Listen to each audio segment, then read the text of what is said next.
We are going to go ahead and get started right on time because we've got much to cover. I'll end the screen share here just briefly so that you can see both of us, and we are going to go ahead and start our webinar. Thank you so much for joining us. So the first thing for me to say is welcome. Simply, we've been overwhelmed with the response to this webinar from the interpreting community in the United States and all over the world. My name is Barry Slaughter Olsen, and I am the co-president of InterpretAmerica. I am also a conference interpreter and a professor of interpreting and translation at the Middlebury Institute of International Studies. And I'm Katharine Allen, and I'm also the co-president of InterpretAmerica. I come from the community or public service interpreting side of our profession. I interpret, I do a lot of training, and I have somehow participated in writing several textbooks for our profession.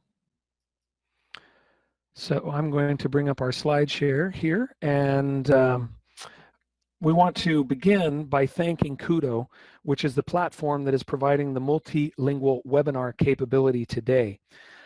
We are so grateful for their support. I've explained that you have the language selector in the lower left-hand corner, and you can click on this to see what languages are available. Also, if any of you have problems with connectivity during this and you can't figure out how to get back on, you can send an email to support@kudoway.com, and the support team will be able to assist you. The languages we have today are Arabic, American Sign Language, English, Portuguese, and Spanish. And you can choose those at your leisure to listen to the interpretation and also see how remote simultaneous interpretation works. We felt it was important with this kind of webinar to be able to meet on a multilingual platform because we have interpreters, language service companies, end users, and purchasers of our services on this webinar today. So we all need to see how remote interpreting works. Go ahead, Katharine. I'm going to jump in, and you won't see me when I'm giving my slides, but that's just so that Barry will be the one up, but you'll hear my voice. We are very, very grateful for all the interpreters who are helping us with today's event. And we actually want to acknowledge that, we have provided a certain amount of multilingual access today, but really it's still limited both for spoken languages and for the deaf and hard of hearing community. Even inside our own profession, it's actually can be hard to provide true multilingual access, but we are very grateful that we are seeing everyone come together and being able to demonstrate what this looks like for the interpreting profession as a whole. So before we go on, we also want to give you all a chance to more fully introduce yourselves to us. And excuse me, I just have a small technical problem. Here we go. So we are going to use a platform called menti.com. And if all of you can either on another device or on your computer, go to another screen, we want you to go to the website menti.com. So interactivity during this meeting with more than 1,500 registrants can be a challenge, but if we work together, we really want to do our best to make your voices be heard. So if you go to this website and you're connected to a computer, you can use a smartphone to answer the polls and questions that we're going to be running on this site. And if you only have one device, you'll have to switch between Kudo and your web browser to participate in the polls. So please go to menti.com and enter the following code, 102030. No, and not click 30, 1023, and click submit. And then you should see the screen, which I believe Barry is about to show. Yes, I will do that just quickly. And we've, give me just one moment. And this will be our grand experiment. So we, again, open a browser, use the device, go to menti.com, and here we go. And this is the first slide, and I see people have already made it in. So the very first question is going to be, what continent are you connecting from? And the options are Africa, Asia, Europe, North America, South America, and Oceania. And we will be reading these questions and repeating the answers as well, so that those who are relying on interpretation and may not speak English or know what they are. There was no way for us to do this in multiple languages, so we will have it be interpreted for you. I don't know how many people are actually on this call who have logged on. And if We have close to 1,000 online now, I believe.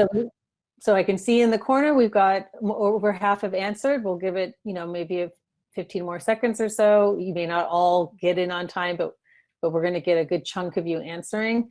So you can see clearly that the great majority are attending from North America. That makes sense. But we are really excited to have 1% from Africa. That's great. And Asia, and also Europe, South America.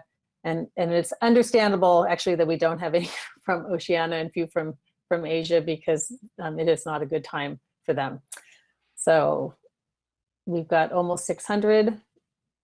And Barry, you let me know when you want to, we just need to make sure next one. Okay, so we're going to hang to it. So we're going to forward to the next one. So we have people taking screenshots. We're going to switch slides now. All right. Here is the next question, which is basically to find out what you do in this profession of interpreting. So the questions are: I am an interpreter, a language service company, an end user or buyer, someone who's receiving the services or who has purchased the services, such as a hospital, an educator or a trainer, or you play some other role inside our profession, or you're just interested and are watching. And thank you for your quick responses. It's exciting to see that Mentimeter is handling the traffic flow. And again, we knew that many interpreters had signed on. It was a true testament, I think, to how distressed everybody is, that so many people from all over the world somehow found out about this event and are attending. So we're almost up to 600. And again, we have a good. I'm really, really happy to see the attendance from language service companies and educators and other. I wish we could find out exactly what all of those are. And Barry, you let me know how we're doing and when we need to start to switch over to the next slide. We'll give another 10 seconds. All right, so 10 seconds to get your answers in. Thank you. I'm so pleased that this is working and everybody is able to do this.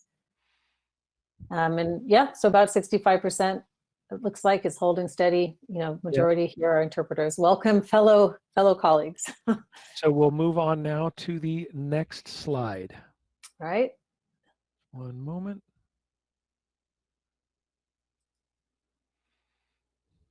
And okay, there we go. So this is the final question we're going to be asking in this round.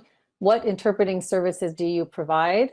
You have answers, and we'll see how this sorts itself out as it goes around, but it's basically a mix of conference interpreting or business, healthcare, community, or public service, which would include all the educational interpreters who are listening. I know many of you signed on, people who are in legal and court settings, signed language interpreters. We're very happy to see how many signed up for the event. And then I don't provide interpreting services. That's also wonderful because it means that there are other stakeholders on the platform. So you are seeing the international sign up that we have, because we have almost an even split between community interpreting, healthcare, and conference. And in the United States, conference is actually a smaller segment of the market. Wow, we've got people responding really well, and you can respond more to one more. You could select more than one option on this, because we know people do interpret across specializations. So we're getting up there to almost 700 to 650. What do we think, Barry? I think that's about where we've been. So let's go ahead and move on, as our time is, of course, at a premium today. Great. But now you guys see how this works, and we are going to be asking you more difficult questions as we go on. I will actually leave this one open, but I'm going to switch back to our slide show. And we're going to go ahead and continue now. So as we begin, we just want to first acknowledge everyone, acknowledge all of you. We hope you're safe. We hope you're healthy. And one thing is we are all part of the human family. It doesn't matter where we are on the planet right now. And as attendance at this event shows, we are an international profession. And that is something that is undeniable. So interpreting is going through unprecedented changes. We know this. And but the COVID-19 pandemic and the unprecedented effect that it has had on the interpreting market has stunned all of us. The main delivery model of interpreting, on-site or face-to-face interpreting, has all but disappeared in a question of days, leaving interpreters and language service companies around the world with little or no source of income. Yeah, believe it or not, the planning for today's event started 1 week ago. Things have moved so fast, just 1 week. You know, we rushed to get this up for everybody. And we had more than 1,500 people register for this event. And so that fact alone is a testament to how big a moment this is for our profession. And truly, this is a global moment. You know, this is a coming together of stakeholders in our profession. It's really unprecedented. We've got interpreters, interpreter educators, we have language companies, technology providers, we have end users and the people who buy our services. So the important thing for us to consider is, what do we do with this moment? What do we do with this opportunity? That is up to us. Indeed so it is. Today we had, hoped that this provides a moment to pause and for us to take stock. That's what we want to do today. We want to find out from you what is happening. What is it that you need? And what is it together that we might do to help each other and our profession just not just survive during this moment, but to grow and evolve through this crisis. So we are bringing you this event from the United States, and clearly the speakers and the information will reflect our reality more than other parts of the world. But our goal is that each presentation will provide some kind of context and examples that you will be able to take and apply to your own reality. And so today you see the slide of the speakers. You're going to get the big picture from our speakers, and you as our attendees are going to give us the details of what's happening through your participation with menti.com. That's right. And so we just want to recognize this amazing lineup of speakers. When we reached out to everyone about this in such short notice, everyone said yes. And so we are in their debt for them being willing to share their expertise with us today through their participation. I also want to recognize our Next Steps team. These are the folks that are tracking all of the information and your responses on Menti. And basically, through something that'll seem like magic, they're going to provide some initial insight to the key takeaways that and the trends that we identified during this webinar today. So before we begin the speakers' presentations, we want to give a brief framing of what has just happened to our profession and the market, and why we are faced with this situation, and why we are focused particularly on remote interpreting now as the urgent need that the profession has. Katharine? Right. Yep. So, we have research partners in our field, Common Sense Advisory and NIMSY are, this is research we're showing right now. And research has consistently shown around the world that really the vast majority of interpreters are working as independent contractors. We are not employees. And this research has also showed us that the great majority of interpreting taking place is face-to-face. And it varies by country to country, you can see from this graph, but overall, remote interpreting averages less than 20% of the market. So what happened when the coronavirus hit and the entire world moved away from face-to-face interactions and onto telephone and video conference calls? We basically, as a profession, collectively lost our job all at once. And really, it was almost overnight. So our urgent mission now can really be distilled down to just a single sentence. And if you can advance the slide, Barry, that sentence we want to celebrate and make go viral. It was by one of our speakers today, in the planning of this event, she said, the continued use of interpreting should be our #1 priority. And we decided that that was the perfect way to say it all, that distills it. All right, that is correct. But when we talk about remote interpreting, when we say remote interpreting, what do we actually mean? We think it's important to frame this quickly in broad brushstrokes so that we can all be more or less on the same page. So you have 3 big groups of remote interpreting. You have over the phone interpreting, which is audio only, or OPI. You have VRI, which is video remote interpreting, which includes a video element as well. VRI is largely used in consecutive with spoken languages. With signed languages, VRI is used to provide simultaneous interpretation because of the 2 different modes, one occupying a visual channel, the other occupying an audio channel. And then you have remote simultaneous interpretation, which is what you are experiencing today on this call, or RSI. So OPI, over the phone interpreting, VRI, video remote interpreting, and then remote simultaneous interpretation, RSI. These 3 have their own subcategories. We're not going to get into the weeds in today's explanation, but just keep those 3 acronyms in mind. Now, it's also important for us to understand the remote interpreting supply chain.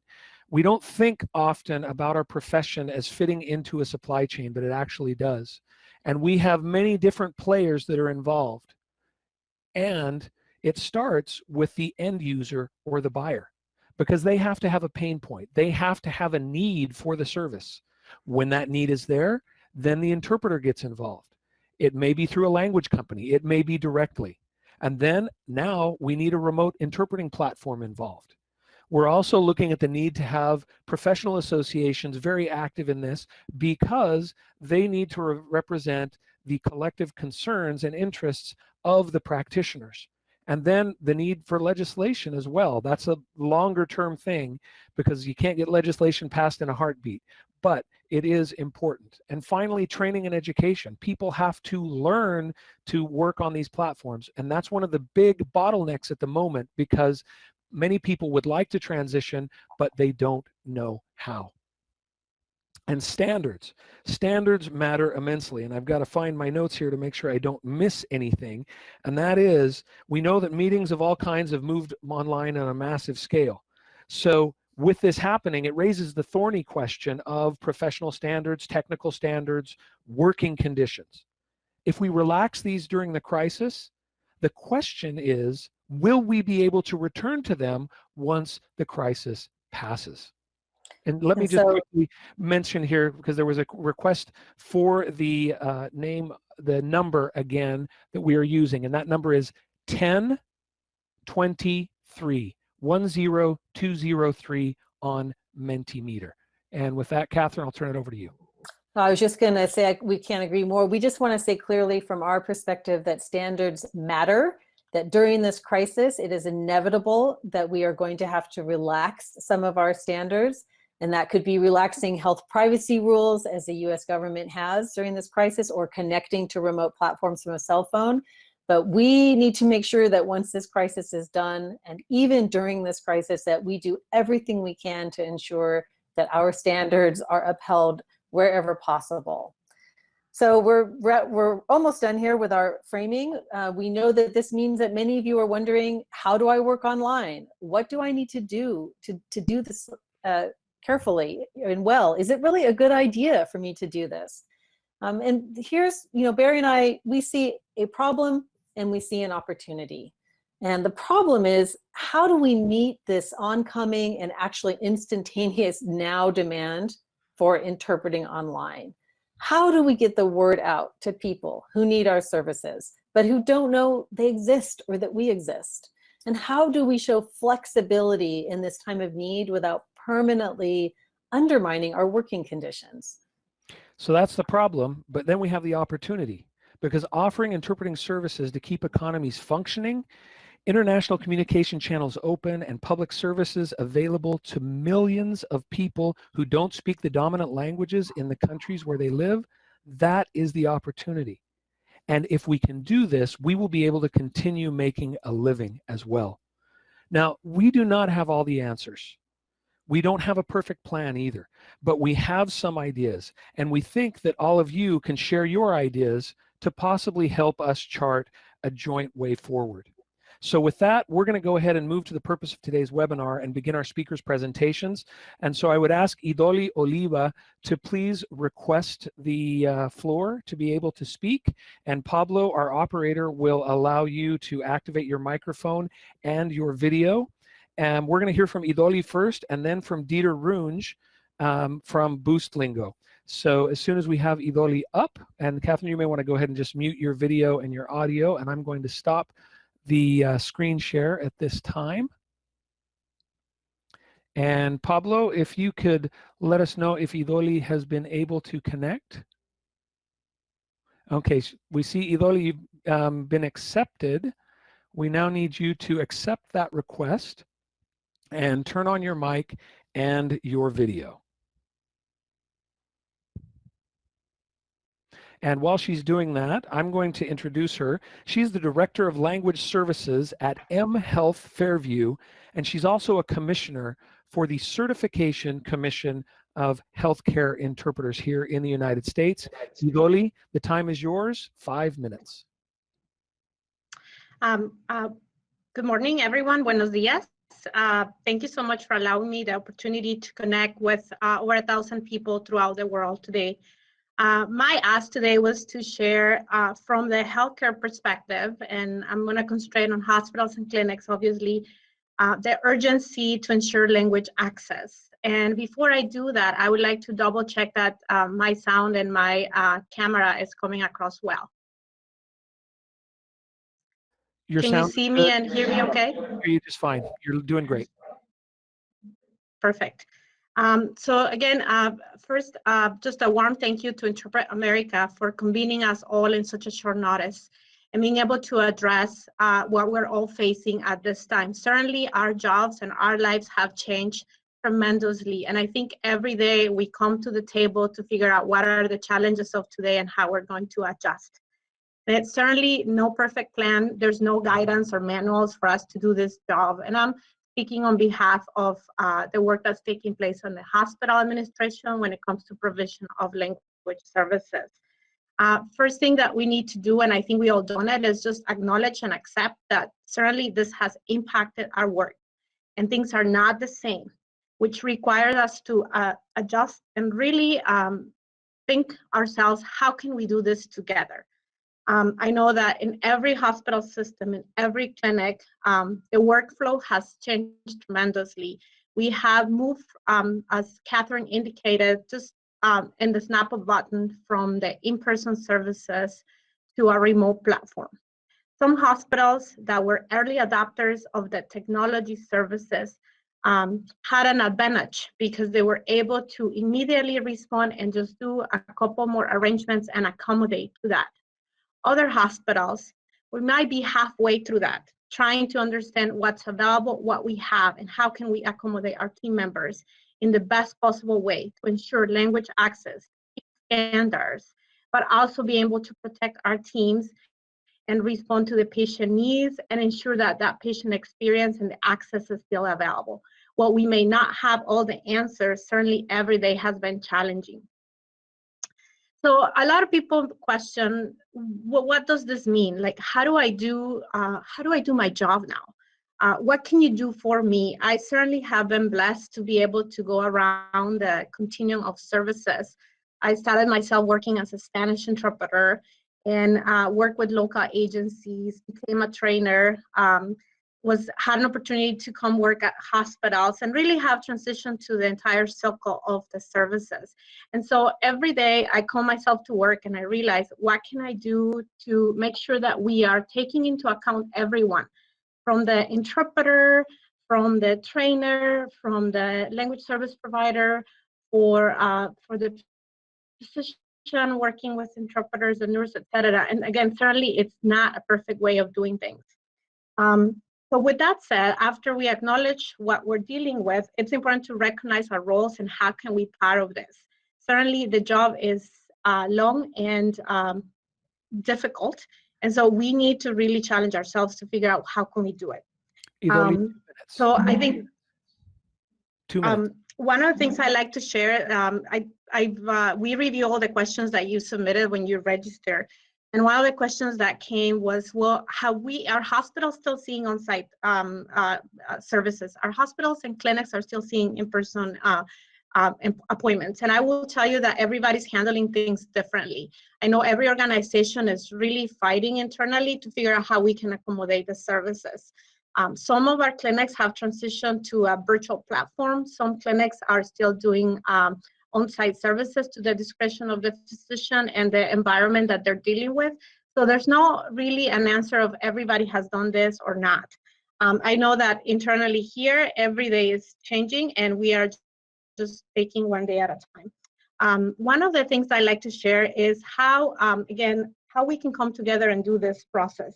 I think it's important for everyone to be familiar with your policies, your organization procedures, what resources are available, and how can you tackle into that.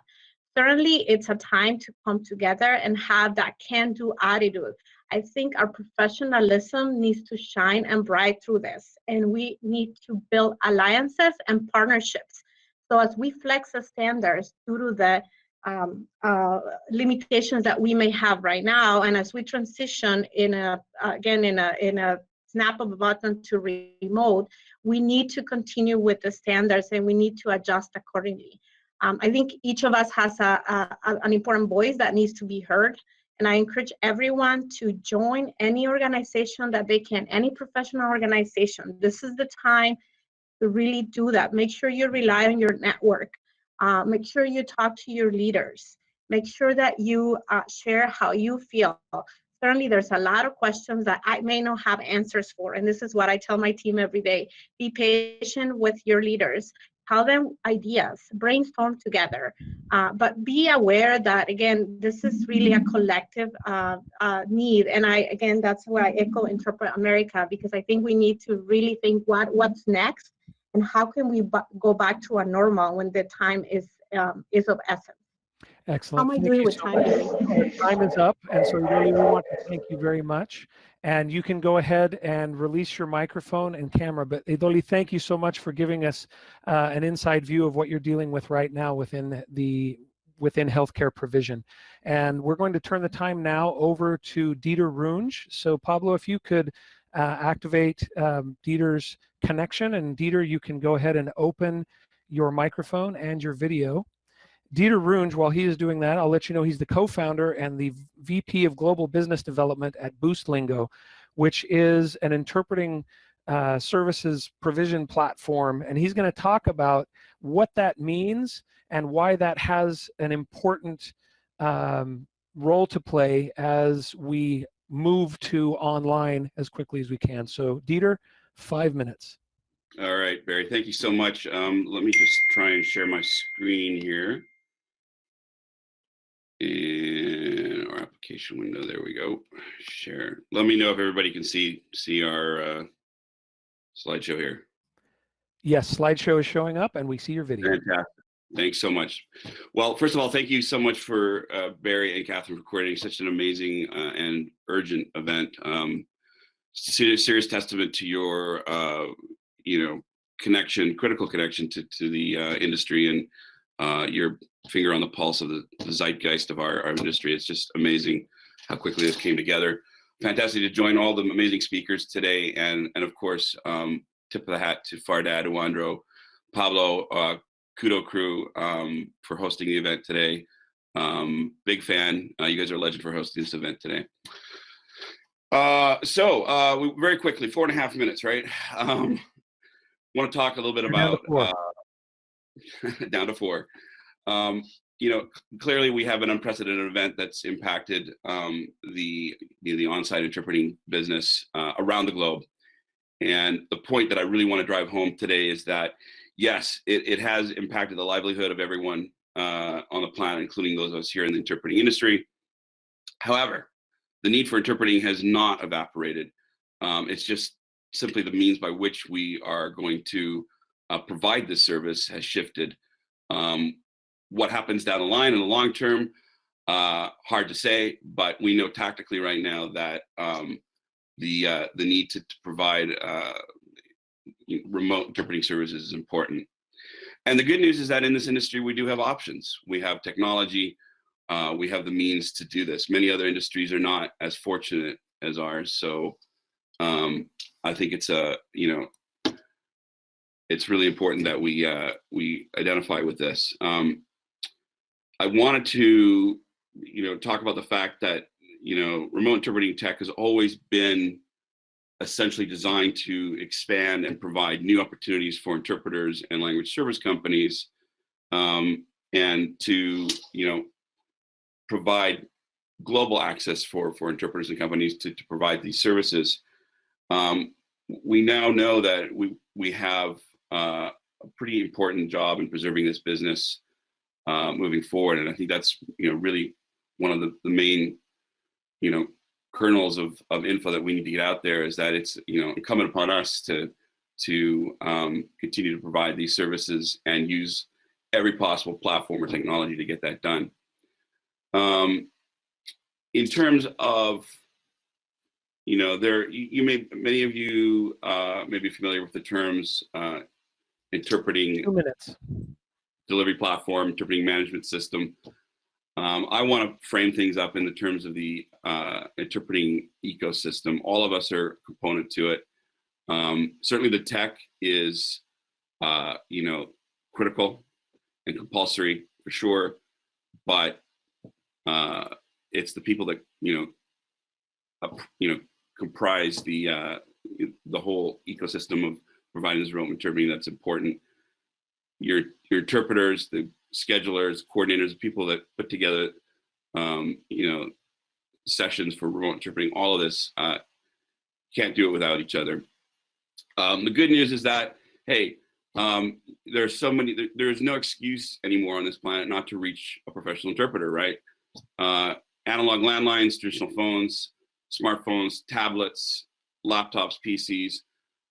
There are so many ways by which the world can connect to interpreters today that there is no excuse for us not to connect with our with the needs. If you are an agency or you're an interpreter working with an agency, you probably find yourself in one or two situations. Either option one, your on-site business is dissipated and you need to transition to a viable remote interpreting business. There are a number of steps to get there. We can help you do that. There are tech companies and folks that can help you get there. Or option two, you already have a thriving remote interpreting business and you need to scale and expand. And the steps there are a little bit different, but the needs are still the same. What about compliance? 30 seconds on compliance. I'll parrot the fact that standards matter. We're going to keep saying that all day today. But the good platforms out there generally exceed well beyond what the Joint Commission and HIPAA sets out there, complying with GDPR for our European counterparts. The good platforms out there are regularly tested by third-party compliance organizations. And by and large, medical interpreters are HIPAA compliant, trained compliant, and can provide documentation showing those competencies. So same rules in the virtual world as apply in the real world. Yeah. You're at 5. 5, okay. Well, I won't spend too much more time here other than saying that there are avenues for interpreters to reach. We have networks out there. We have professional interpreter networks that have grown out of this remote interpreting industry. We can talk about that some more. Some quick notes to interpreters. You guys are valuable. We love you. This is your time. If you have questions about your technology set up, reach out to your agencies, reach out to your tech companies. Make sure that you have invested in good equipment. Keep up with the industry and blogs that are out there. There's lots of free webinars and training opportunities out there for you. And remember, technology won't replace you, and you know how the rest of that goes. And thank you so much I will yield my time back to the floor. Awesome. Thank you so much, Dieter. And I'm sorry to have to put so much pressure to get through information quickly. Wow. You can go ahead and stop the screen share, and thank you. You can go ahead and release the microphone and your video. We're going to go ahead and bring Katharine back up because we're going to do some more Mentimeter stuff. And so Katharine's going to come online, and I'm going to share my screen for you here quickly so that you can see the Mentimeter slides. I'm going to move to our next slide and let you know that the number again is 10203. And let me select. And Katharine, the floor is yours. All right, I'm just waiting to have this come up. All right, so now it is your turn. Now, thank you so much to our presenters. We've got a new slide open, so if you can please go back to menti.com and put in 10203. We are asking the question, how has the COVID-19 pandemic affected your work in interpreting? So you get to answer this, and I believe you can answer it more than once if you've got multiple issues. We appreciate you. I can see the responses coming in. Lots of events canceled, plummeted almost to zero. Yep, this is why I think we had so many people register, is that, like we said, everybody's work has canceled all at once. And we don't work in interpreting, but it's created chaos for our interpreting-centric clients. So that was probably coming from a language service agency, who need interpretation and don't have it set up for remote. So I think we're seeing a very similar responses all the way through. Zero work now, significantly decreased on-site interpretation with a very slow increase in OPI and BRI. And yeah, I mean, it's like we were not prepared to jump to remote. Translation less impacted probably because it is already largely a remote job. People just had to work from home. So everybody's scrambling, and that's why we are holding this event, because this has been quite catastrophic. So we're almost up to 600, Barry. I'm actually seeing almost just one theme here. Yeah, so I think the theme is very clear. Yeah. And so we're going to move on to the next question. Okay, thank you so much for sharing that. We are going to change screens now. And all right, next question. This is a ranking question.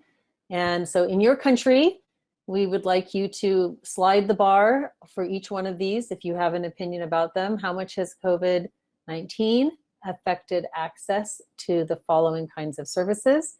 So healthcare, of course, there's more of that in the US organized than there are in a lot of other countries.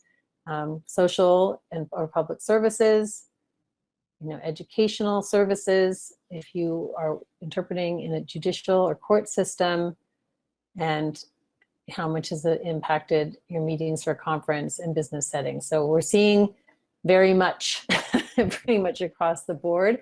I think it's interesting that in healthcare and judicial, you're seeing that vary a little bit. And I think that's because those are two areas where there is already penetration of remote services. So it's impacting healthcare very much, but there is a greater capacity to be able to switch to remote or to ramp up your existing remote platform. I think it's interesting to note, Katharine, that the category that's being hit the hardest based on what we're seeing is actually the meetings and conferences space. So conference interpreting, diplomatic, since all of those meetings are not taking place and we don't know when they're going to be rescheduled. The Olympics got pushed back a year. I mean, it's crazy to see how that's affecting, but conference interpreting is taking the biggest hit.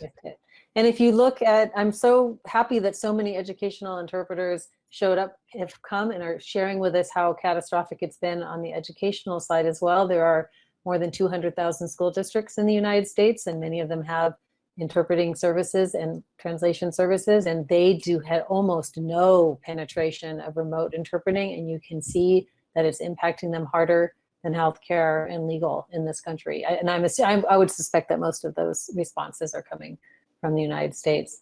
Right, so yeah, I think it's stabilized. So I think we can move on to the next question. Thank you so much. So interesting. Okay, so we wanted also wanted to find out, we now know that everybody's having work cancellations, and we're asking just to quickly put in how many have you had? You know, how sort of.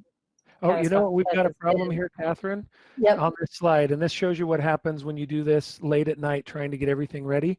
It's Yep. down as we have what contingent continent No, are you it's, connecting from? yeah, Oh, I see it's how you actually, did it. no, it's segmenting it. It's actually connected. Oh, So we're going to fabulous. be able to take this, no, yep, we're going to be able to take this data and figure out. Sorry about that. No, that's okay.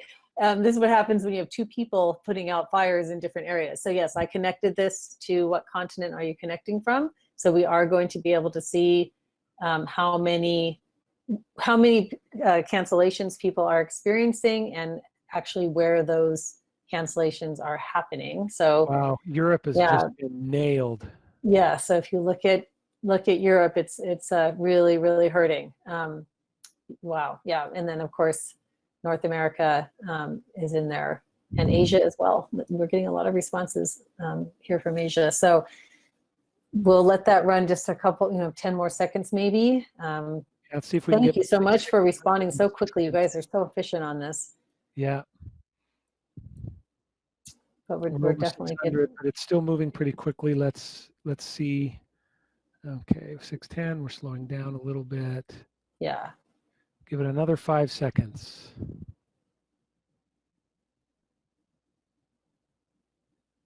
And we'll move on now. Yeah.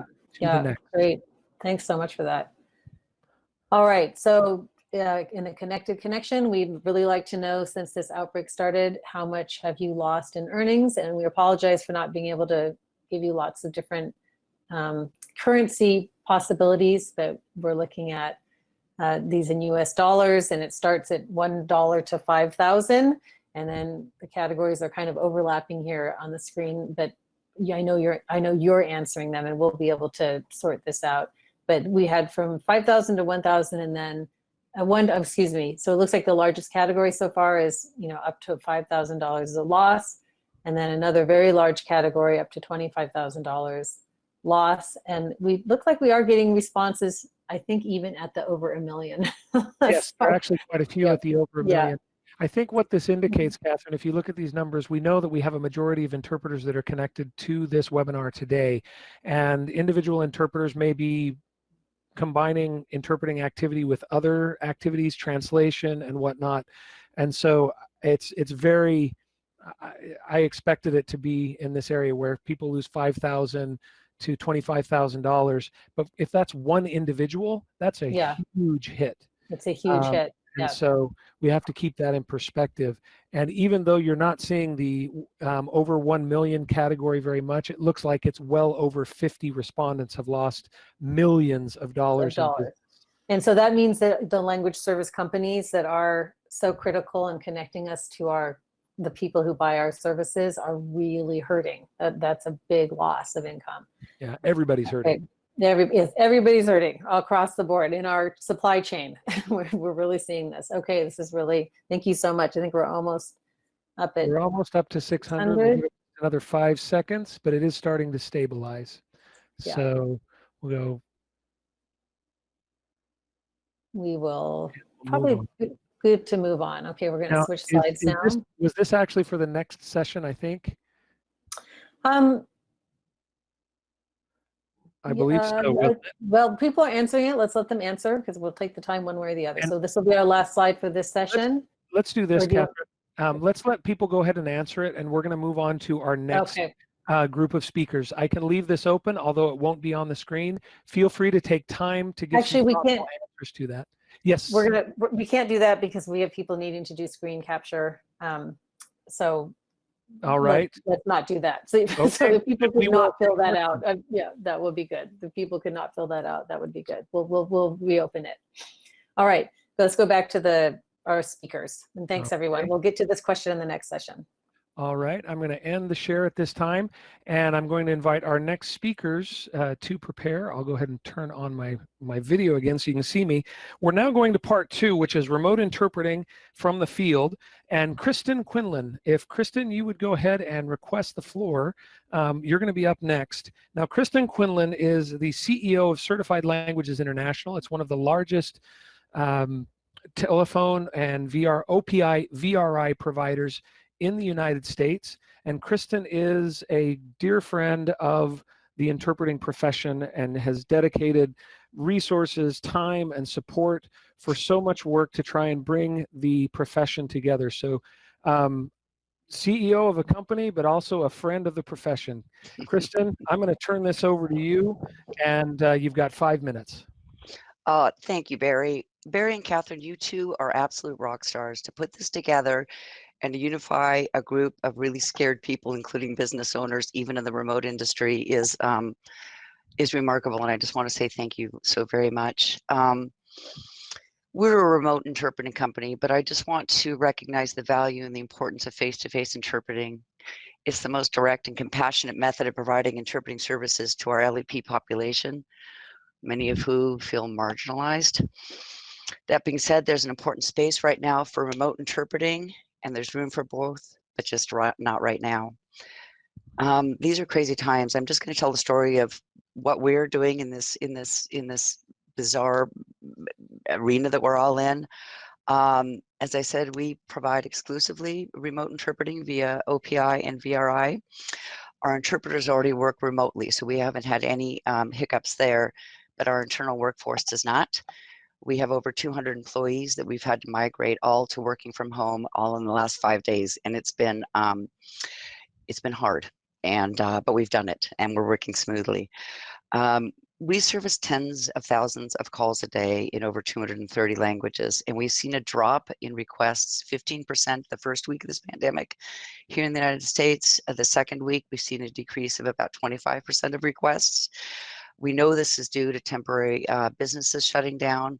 We have not seen a huge uptick in hospitals and healthcare, but we've seen requests coming in different manners.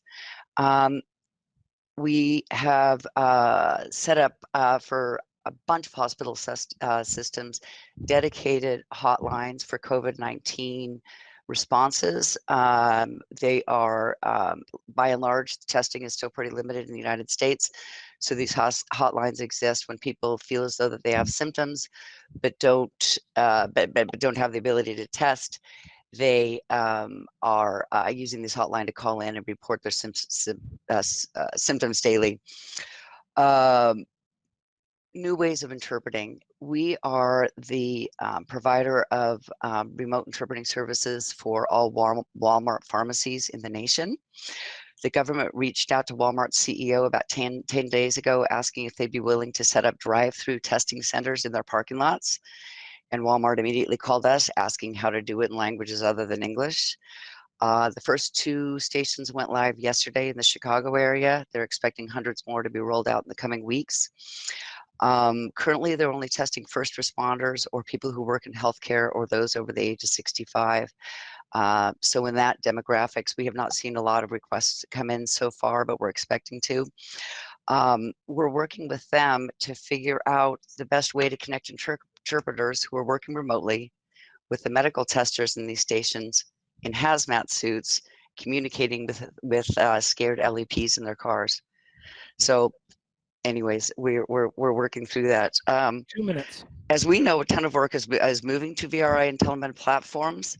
We have a HIPAA compliant VRI platform, which allows us to route calls to hospital interpreters that are working in their own call centers. So we are able to put remote interpreters in hospitals on our VI platform and then roll over to our interpreters when their resources are no longer available. We've seen an uptick in tech working together with interpreters. We've been able to integrate our telephone interpreting systems with Microsoft Teams telehealth platform, and we should be able to do this quickly with Zoom. In the next few weeks, we're going to have a telehealth solution that will allow providers to send patients an invite through their platform. So we're working rapidly with tech. I want to quickly, because I don't have much time, share my screen about what we're doing with our interpreters. We have, talking about working remotely. We're not seeing your screen yet. You can't see my screen? Not yet. You have to click on it and then choose what it is you want to Oh, show. shoot. Sorry. Share screen. There we go. Here. we have tips and Unfortunately, guidelines still for not seeing it, but go ahead and explain it anyway. okay, We we can are edit it in later. we're providing tips to remote interpreters on how to conduct people themselves in a remote. We're talking about tone is everything, interpreter protocols, keeping resources close, and hopefully we'll be able to share the slide with the group afterwards. We also have, I'm moving to my next slide, but you can't see it, can you? Oh, hang on, chair. Nope, cancel. Sorry. We also have a robust white label program where we're able to put interpreting companies who do not currently work remote onto our platform, where we can help them provide remote services through CLI in a white label format. So if you are Acme Interpreting Agency, we can put you in business on the fly. And hopefully Barry will be able to share those slides, because I've got information and links available. We should be able to do that. Kristin, thank you Cool. so much for sharing what it is that you're facing right now on the front lines Thank to you. adapt to all of this. And we're going to move right on to Rick. So Kristin, you can go ahead and release your microphone. And as Rick Antisana is getting connected, I'll introduce him. He is the president of the American Association of the Association of Language Companies here in the United States, the ALC. He is also one of the leaders and I believe founders of Dynamic Language Center in the Seattle area. So he is connecting from one of the hotspots of COVID-19 in the United States. Rick, the time is yours. You got 5 minutes. Perfect. Thank you, Barry. And I want to thank Katharine and Pablo for helping us put this on. I'm amazed that in just 1 week's time, you've been able to put this together. So thank you for the platform. Yes, I've been in the industry for almost 30 years. And to reiterate what some of the speakers before me said, the effect of COVID-19 has been unprecedented in the time that I've been in the industry. And so I'm here, yes, as the president of the ALC, as a partner at Dynamic Language. I'm here to cover some issues around COVID-19 from the language service company perspective. And for me, those issues really start with the lack of information and communication.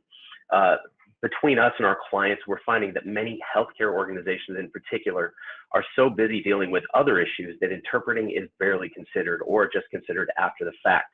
I would suggest that as agencies, we have to be proactive in finding out how their crisis plans are affecting interpreting and how we can really affect what they're trying to do going forward. It's also a problem that many clients are telling interpreters critical information that is not making it back to the agency. Again, they're not talking to the agency, they're talking to the interpreters, and the agency is not getting the info.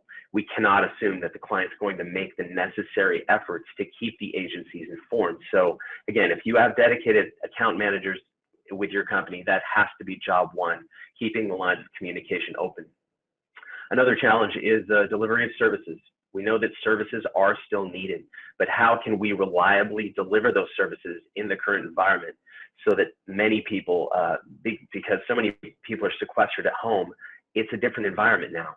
We talked a little bit about VRI and RSI. In our experience, it's typical for VRI platforms to be designed to have the client and the patient physically together in the same location. That is to say, they were built to replace the in-person needs for interpreting only. But when patients are at home, how do you provide services to them? And that's something that we're all still working on. Some end user problems also. Patients may or may not have a computer at home, a smartphone. They may understand how to download new software. And many times they now have kids at home from school. Their household may have little or no privacy. So some of these end user problems, we're going to have to get past that. Some ideas that we've had, provide them with some instructions in translated materials. You could also consider using OPI, which is a little bit easier to walk these end users through the process of installing technology and getting it set up. Just about everybody has them, but getting them set up so that they can receive interpreting services remotely is an entirely different challenge. There are generic platforms that can help fill in the gap, like Zoom, Google Hangouts, GoToMeeting, all provide a platform for shared communication. And of course, you heard from Kristin and Dieter, CLI and Boostlingo. They specialize in this, and they do offer platforms for agencies that you can seat your own interpreters, I think, in many cases. They also offer backstop services in many languages. But again, there can be delivery issues when you don't have the doctor and the patient in the same physical location. Another challenge that agencies are seeing is mobilizing the workforce. Many interpreters have been very busy in-person interpreters for their entire career. You know, they want to do VRI, but they don't have the equipment, and they just need to get set up. It is a trial by fire, and we understand that. And of course, just operating as a remote business, that's a new challenge for many agencies. Looks like I've got about another minute and 15. So I just wanted to also cover what do language service companies need? Well, primarily, I think we need each other. We need to be there for each other, to share our collective experience and solutions, and if for no other reason than to support each other psychologically and emotionally. The ALC in particular has a very busy WhatsApp group for member companies that has served well in this capacity. And any members not on there, please contact me and I will get you connected. It's a big change for all of us to work remotely. We have clients and news and regulations and everything's changing. We need to be able to support each other and communicate. Another critical factor, financing. We all need to stay afloat. There's a potential for a government bailout for the industry, and that would seem like the right thing to do considering the massive impact that COVID-19 has had. And hopefully we're going to find out in the next week or so what that looks like, and Bill Rivers may be able to speak to that. But the reality is that some invoices may not be able to be collected. And so slow payments is very much a reality. And I would say that we should all expect an expectation of slowdown in payments. Now, interpreters, please do remember that your payment obligations are also being altered to your benefit, which is, you know, good news. Credit card companies and mortgage payment companies have almost all offered some form of relief. So, you know, we should all be taking advantage of that as much as we can. But it's all about trying to stay liquid. And agencies, let's do everything we can to ensure that we can pay our staff and our contractors on time. But obviously, we're going to be very affected by what's coming from our clients. So ultimately, as an industry, let's find a way to be flexible. This is going to change everything that we're going to have to do going forward.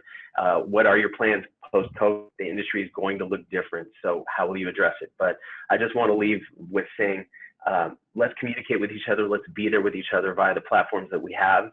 And we are going to get through this. So thank you very much. Rick, thank you so much for that point of view. We really, really appreciate it. You can go ahead and release the microphone. And I'm going to ask Ted Wozniak, who is the the board president of the American Translators Association, the largest professional association for translators and interpreters in the United States, and I believe possibly the world. 5 minutes over to you. When you see my video appear again on the screen, you'll know that your 5 minutes are up. So take it away. Thank you very much. Real quick, Barry and Katharine and everybody, thank you very much for putting this together and for participating. I've got a lot in 5 minutes, so I'll just get going. Tni associations generally operate on two fronts. One is inward facing, that addresses the direct needs of their members, such as professional development training. And the other is outward facing and focuses on advocacy efforts to promote the profession and to protect the interest of the association's members. I should know when I talk about Tni associations, in addition to national associations such as ATA, ALC, RID, NAGIT, CCHI, SFT, BRU, ITI, all of our nationals, I also in particular mean local and regional associations who can play a particularly important role at this particular critical time. Externally, what associations could do to help their members in the profession is to be the voice of their members and to advocate for their interests. I see this primarily as an issue of getting information out to the consumers of the Tni services and to the public, as well as lobbying legislators. On the legislative front, associations need to lobby to ensure independent contractors and small to medium-sized LSPs are taken into account when drafting economic relief and stimulus packages. They also need to encourage their members to individually lobby their legislators to ensure that their interests are taken into account during such measures. Associations need to continue to educate consumers of Tni services and the public about best practices, especially with regard to interpreting services. And this messaging, associations should emphasize that the use of remote interpreting to assure language access in this current situation should not become an excuse to cut costs at the expense of interpreters, or not become an excuse to maintain or be an excuse to not maintain professional standards, and by extension, professional compensation, especially as remote interpreting is often more difficult to do due to the lack of visual cues and the overall context. Associations need to ensure that users of on-site interpreting services provide a safe environment, particularly for medical interpreters who face an increased risk due to the environment in which they operate. Medical interpreters working on site should be given the same level of protection as the healthcare workers with whom they interact. On the internal front, associations can take a number of actions to meet the needs of their members. Tni Associations are a professional home where we come together as a community. For example, ATA's Interpreters Division has more than 3,800 members who are cooperating and working together now to help each other during this crisis. At ATA, our members are using the division listservs and social media groups to discuss how they are coping with the situation, both professionally and on a personal level. While working remotely is nothing new for most of our translator members, doing so with partners and children at home all day long adds a new wrinkle to the daily work routine. Providing this sense of community is especially important for those of us who aren't used to working remotely. It lets our members know that they're not alone. Associations should increase their offering of remote and on-demand professional development and continuing education training to fill the gap that has been caused by the cancellation of many of our on-site local and regional events. Again, not just at the national level. Just as an example of the impact and importance of local and regional associations, the Carolina Association of Translators and Interpreters is conducting its 2020 conference completely online over the next 2 weekends. This will allow the attendees to still get their continuing education points and professional development training that they need. ATA is doing, and associations should continue to explore options for rapidly expanding the offering of online and on-demand training, including free training to assist those who have been economically impacted.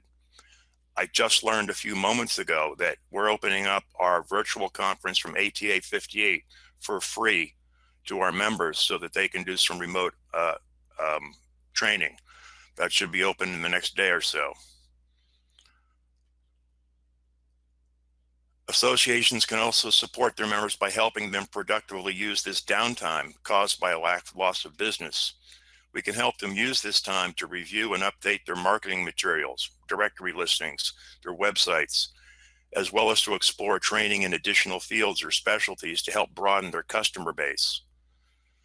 There are many other specific actions that Tni associations can take to help their members and to promote the profession that I haven't mentioned, but my time is limited and other presenters have important information for you that is certainly more valuable than anything I can tell you.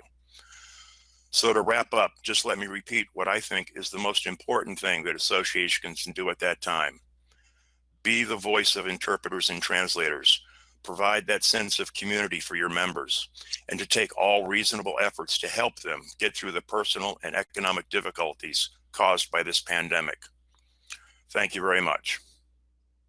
Ted, thank you so much. We are so grateful for your participation and for all that the ATA does. So we're going to move right on ahead. Winnie, if you want to go ahead and request the microphone, we'll get you on audio and video. Winnie Hay is a career advisor at the Middlebury Institute of International Studies. She works closely with translation and interpreting students who are going to be going out, graduating, and heading out into the market. She also has a lot of experience, not only as a conference interpreter, but also as someone who worked for many years in different capacities in the industry, all the way up to the VP level of one of the largest OPI, VRI companies in the world. So I'll leave it at that. And Winnie, I see you've shared your screen. I'm going to turn it over to you. And when you see my video appear again on the screen, you'll know that your 5 minutes are up. Okay, great. Thank you, Barry and Katharine, for putting together this conference. And as Barry has indicated, that my professional experience was on the supplier side, but Barry and Katharine asked me to share my perspective on what happens on the buyer side. So I have two main points. First is clients of interpretation are buying more than the interpretation session itself. And also within the client organization, there are multiple stakeholders who represent different interests and priorities. So interpretation is a solution, and clients look to interpretation as a solution only when there are pain points within the organization that they need to address. For example, regulatory requirements or client requirements or customer complaints.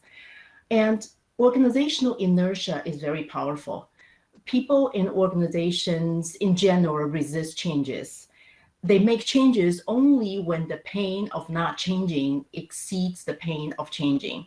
And we're faced with such a scenario right now.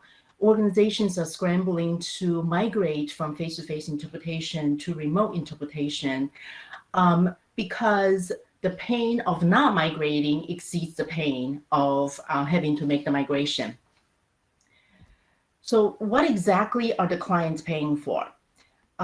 There is a gap between the price the clients pay to the LSPs and the income that actually gets to the linguists. So where does the money go? The first area is onboarding. This is how you prepare clients to a point where they are ready to use the service. This includes setting up the equipment and train the end users and setting up all the procedures. A very big part of it is also setting the client's expectations on what the service can and cannot do, and also how to optimize the user experience. The next area is access. You can have the best interpreters in the world, but if the end users cannot get to the interpreters or have to jump through hoops to get to the interpreters, they will end up not using the service. So this is where user-friendly technology and end user training comes in. Some LSP companies actually send their employees to the client's organization on a regular basis to train their end users and to make sure the equipment are set up correctly. The next area is the core, the interpretation. To be clear, providing accurate interpretation is a basic requirement. Clients expect high quality interaction with the interpreters in every single interaction. An equally important part of this factor is workforce management. Many LSPs talk about their database of thousands of interpreters, but when that actual call comes in and you fail to provide the interpreter in the right language, your database of thousands of interpreters is no more than a bragging right. So the larger your operation, the more it's going to have to mirror a large call center operation. The final area where the clients are paying for is issue resolution. And this is the area where you strive to not use. We're in the service industry and things are not going to be perfect 100% of the time. But when things go sideways, how responsive you are to the client complaints can sometimes be more impactful to your relationship with them than the actual breakdown of the service itself. And this element is particularly important right now because the whole system is under stress. So what are important to the clients? This really depends on who you talk to in the organization.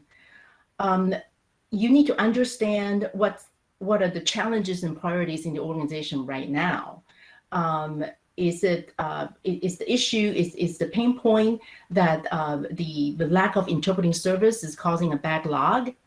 Is the issue that the organization just failed an audit in providing language access to LEPs? And right now, clearly the challenge is we just can't get the interpreters to be able to interact face-to-face.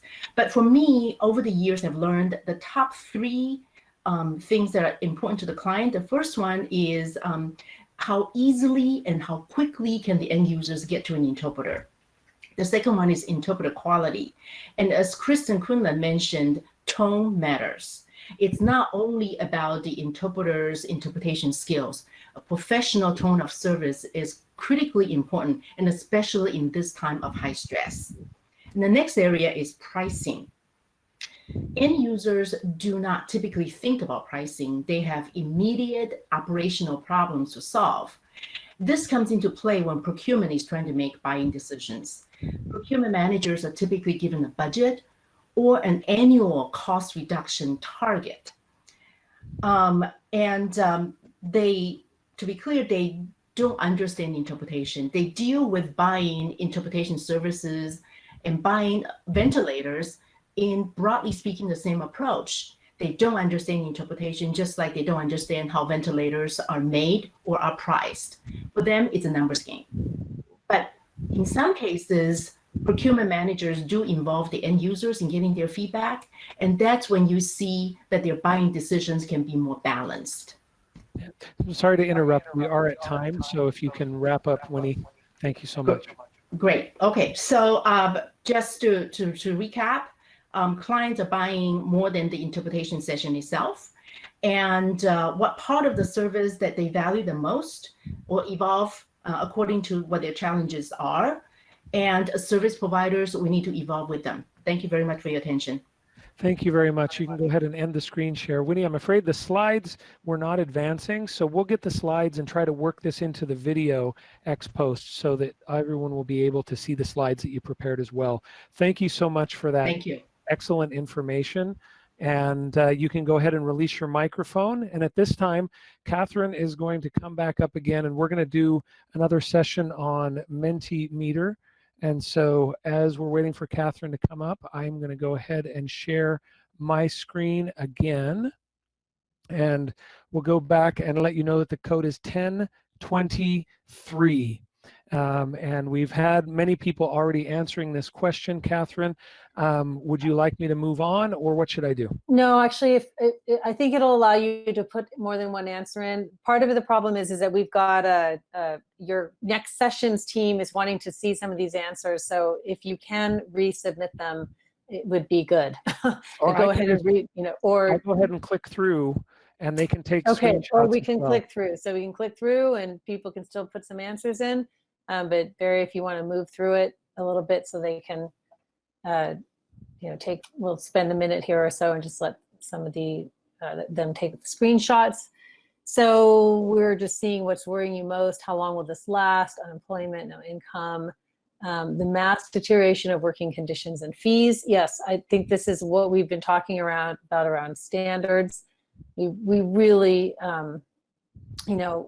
we are seeing a lot of hacks, remote interpreting, runaround solutions that we had been seeing on the conference side with simultaneous for a long time, such as using, a video conferencing like Skype, and then having interpreters, both be watching on Skype and listening, and having a phone, and maybe having 2 or 3 devices they were tracking, and that is still, and we kind of have moved away from that on the conference interpreting side, and now I'm seeing this huge demand happening in the community side, and we're going back to those, those bad solutions. So we really want to solve that. Yeah. People are anyway. So you ready to go on, or do we have enough? We can move on, and I would just say regarding those hacks, we're seeing a lot of that happen also in conference interpreting at the moment, where remote simultaneous is needed, and people are just doing whatever they can. It's happening the same in teaching of simultaneous interpretation online now. If there's any way that we can get all of the platforms to pay attention to these things and continue to fix and make adjustments so that we don't have to kludge stuff together, that we can use professional platforms, the better off we will be. Let's move to the next question. All right.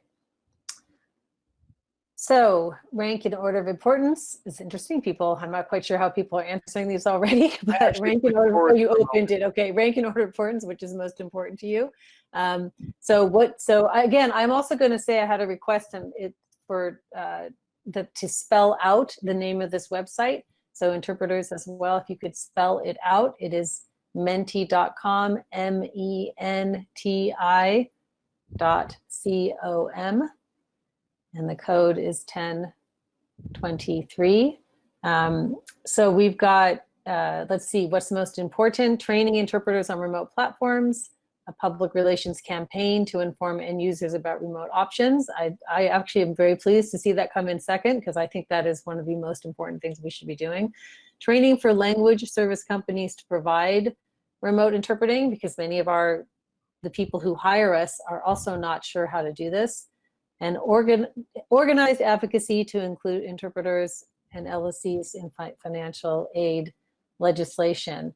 And I'm going to take a moment just to mention, and I know Bill Rivers is going to be talking about advocacy efforts as we go, but you know, we are beginning to see this, and it is effective. We've got a very significant coalition of practicing interpreters and translators in California that is trying to change a law that was passed that classifies everybody as an employee and no longer allows you to be an independent contractor. And this is a really powerful platform to advocate for our field and to address these new challenges posed by COVID. So we'll wait to see what Bill Rivers has to say. So I think we've kind of seen the answer. Do you think, Barry, on this one? Yeah, I would agree. Thank you so much. More seconds. So we've got a public relations campaign came in second. That's interesting, but very relevant. Next question. Next question. What can you as an individual do to address these challenges locally or nationally? So this is, again, an open one that we would, you know, I can see people aren't immediately jumping on. Here we go. So what can you do as an individual, wherever you are, to either work locally to address the challenges you're facing or nationally? I'd like to know. Yes, well, hopefully we'll get you some answers here. We will be collating this data and posting it out. We are recording this and we will be sharing that out as well. So we will get this snapshot that you are providing us. And I don't know, I'm not sure why it's not scrolling, Barry. If you can scroll it, that would help. It may be a setting that I did wrong, but we've got talk to my clients, learn to use new platforms, be hands-on, join a professional organization. We've heard that plea today. Train yourself. We have to train and retrain in this time of rapid change. We definitely, that is on us. Good marketing, social media, keep training. So, okay, we've got more of that. Learn how to use the platforms already. Raise your voice. I'm trying to see if we're just quickly, I was going to say, Katharine, the reason we put this question in is that we have to find the solution. We are individual practitioners. As we said, 75% of the interpreting workforce the world over, on average, works independently. And so we have to also find our way out of this independently. We all individually have to act so that there can be some kind of collective result or some kind of collective pressure force. I'm not sure what the right word to use is. So I don't know if you can scroll. Instead, this one seems to be having a little bit of a hard time. I'm just seeing it slowly, but I think we've had about 600 responses. Obviously, we're not seeing all of those, but we're definitely seeing it as an LLC, educate clients, raise my voice. I think we have got hopefully a good communicate and help others. We've had a lot of good pleas from our speakers as well. Excellent. So I think we have, where is that our last one? Let me, is that the last one, or do I have one more slide to show? Let me go look at that. We have, I think you're just going to have to go through to, I apologize, but I don't have that right in front of me. So I'd have to see what the next question is. I think we have another one. Well, we'll find out. And if not, we're going to give you a little bit of a preview. What opportunities for positive change do you see in this situation? Yep. No, that's it. That we want that. So let's answer that one, and then we'll go on to our next session. So, you know, we really want you to think, we know there's this cry of distress. That is what prompted this event. But we also think that there's opportunities, and we want to hear what you think the opportunities might be. So none. So for some, it doesn't feel like there's opportunities. We really, really feel you there. But so much free training available. Yes, everybody's being so generous and operating out, and we're going to address that a little bit later on in this call. More interaction, more solidarity. Yes, we think this is an opportunity. I'm not seeing it scroll, Barry, so you may need to help it. Greater technology penetration, which for some people is a horror and other people is a positive. Change in the way we are viewed as employees or independent contractors, going into the future, the ability to learn to be more tech savvy, more awareness about remote interpreting, perhaps more work down the road. Yes, I think that's a possibility. There will be expansion of services in some areas because of this. All right, so learn to be tech. We will get united finally. Yes, I like that one. So we'll see. I think that's a good one to. Let's see. We'll see. We give a couple more. I'm not. It's kind of flickering in and out. Yeah, it is. It's doing some strange stuff at the moment. I think it may be with all the folks that are on it, but we are recording the answers for sure. So we're at about 470 at this time. Yeah. I will go ahead and just leave this one open before we move on, but I think it is time for us to move on to our next session. And to do that, Katharine, I'm going to hand it over to you, and I am going to queue up a couple of recorded presentations that we are going to have next. So I'm going to have to drop off and then reconnect. And Pablo, please be ready to let me recognize my mic when I do come back on. Okay. So Katharine. Okay. And so what we are doing now is we are going to be showing, we have two speakers who are going to be attending here with us by video. And so those two speakers are Odilia Romero, who is an Indigenous interpreter and activist and organizer in the Los Angeles area. She is part of an organization called the Frente Binacional de Organizaciones Bilingües, and she also is a co-founder of another one called Cielo.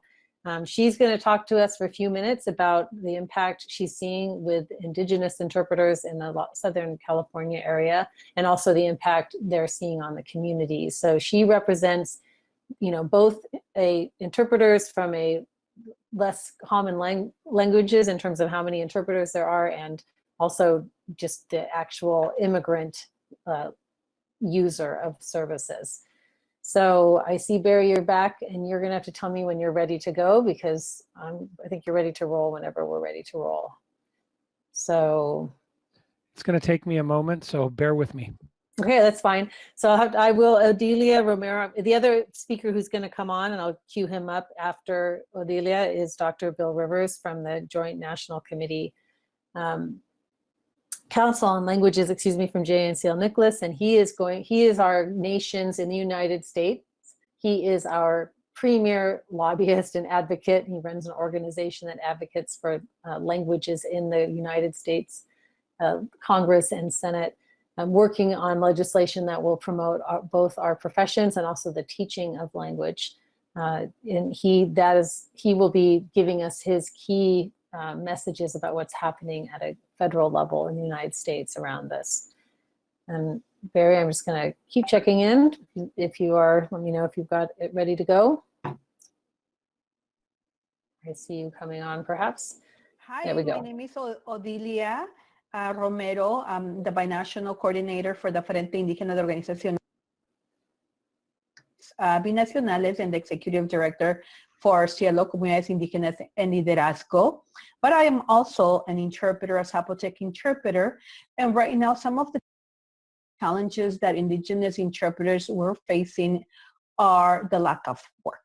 We are completely out of work with the COVID-19 crisis, as schools, hospitals, courts started closing. We also became jobless, and not many of us are able to work remotely, because that's a privilege that not many of us have, right?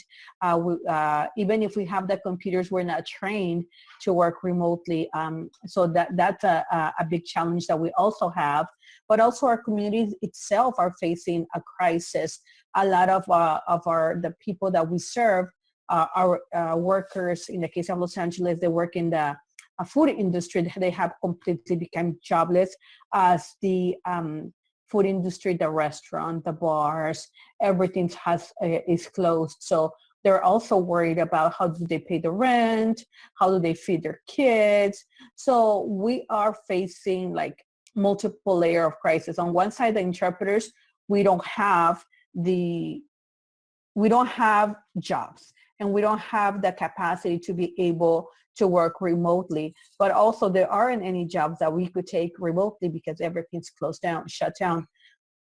And as an organization, what we're trying to do is come up with videos, animated videos that are very self-explanatory about how to prevent the virus, how to identify the symptoms, but also creating other resources. What are the resources for the community? How do you protect yourself from the landlord? How do you know about the moratorium for the rent? So all that is being produced as everything develops, right? So those are some of the things that we're doing as Frente en Cielo to kind of alleviate this whole process, but also we need to work with our interpreters. What is the coronavirus? What are the symptoms? How do you even say the virus in an indigenous language, right? How are you able to talk about microorganism, and how do you put that for indigenous people to understand? One very quick example is the lungs.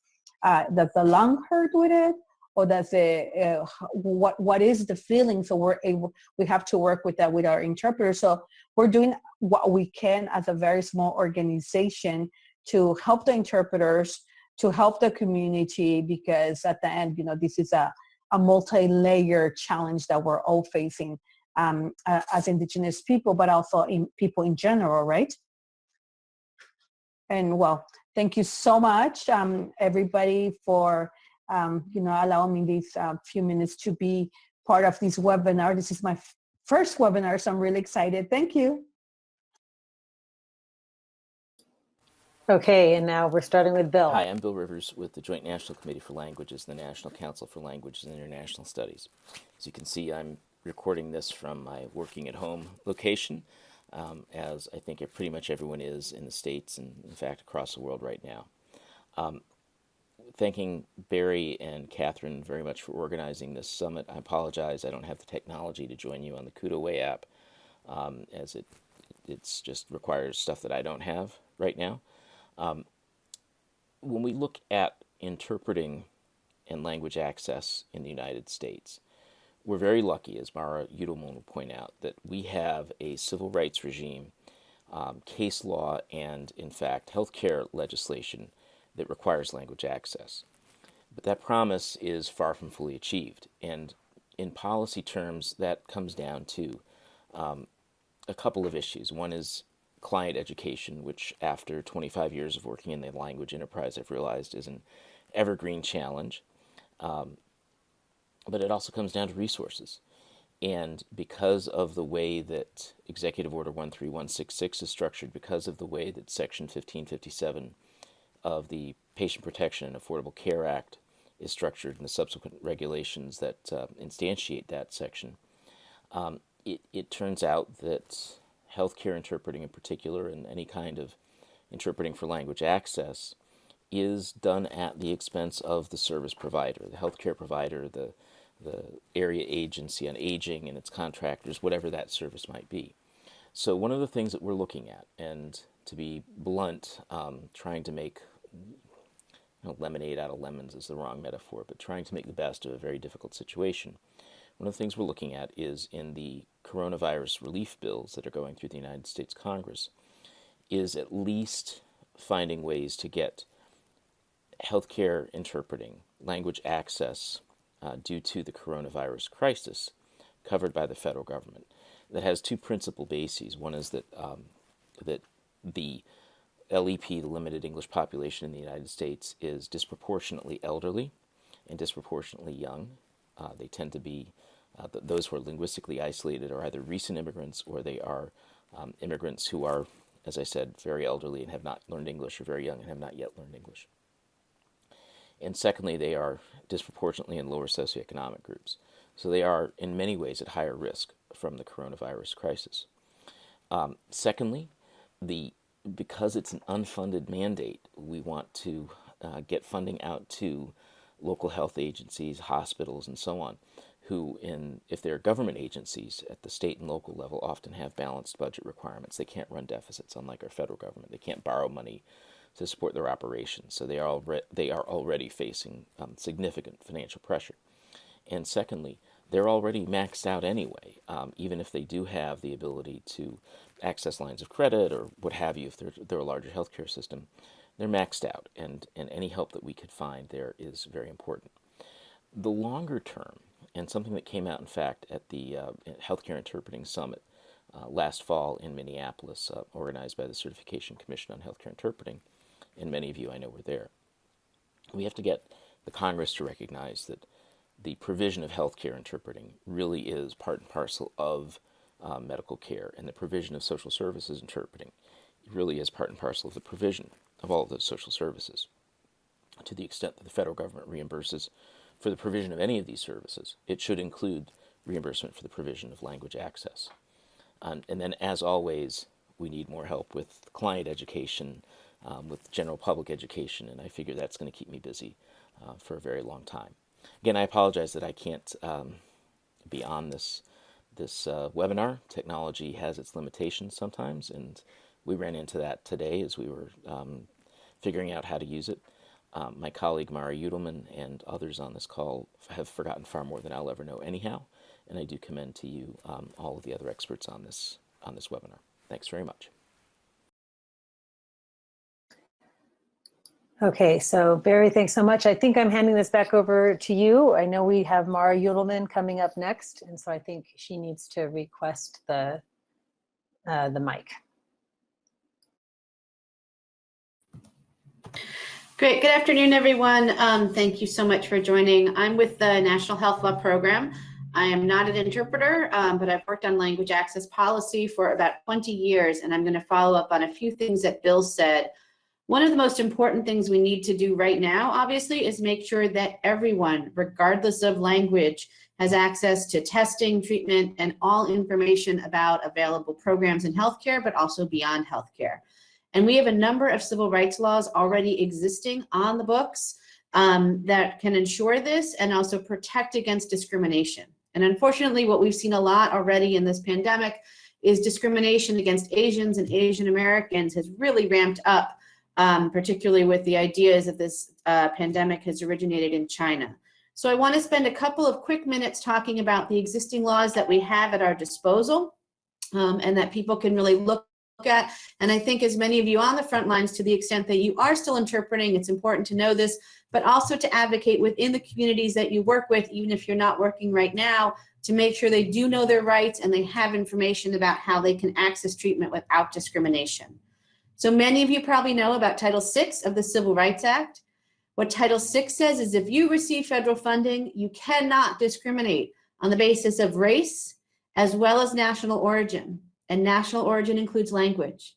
So any government entity, any hospital, healthcare clinic that participates in Medicaid or Medicare or is getting research funding, they must provide limited English proficient individuals with a meaningful way to participate in their programs. So hospitals can't delay or deny treatment to people who are limited English proficient.